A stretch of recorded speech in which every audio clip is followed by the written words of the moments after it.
Il faut vraiment faire la différence entre faire une préparation technique professionnelle et dribbler.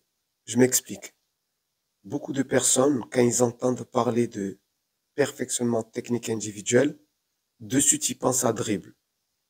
Mais en fait, dribbler fait partie de la préparation technique individuelle. D'accord?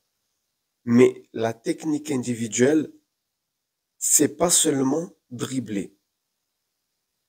D'accord?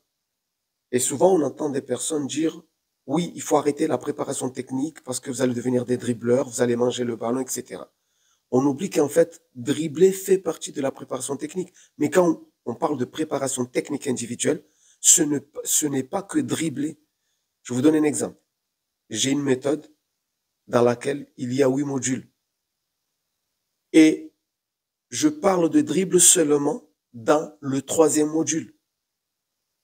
Ça veut dire que tous les autres modules parlent d'autre chose qui font partie de la préparation technique individuelle.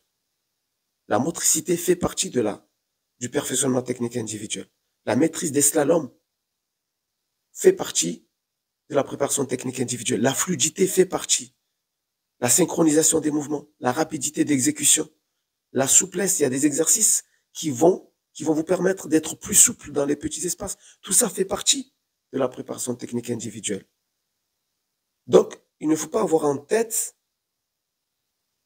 la notion de dribble à chaque fois qu'on parle de perfectionnement technique individuelle.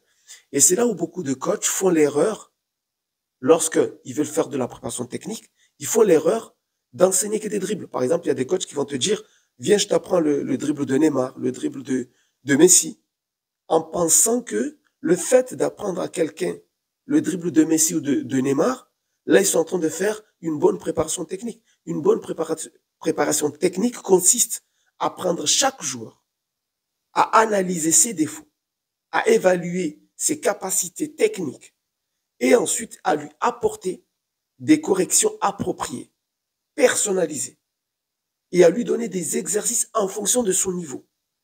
C'est ça une véritable préparation technique individuelle.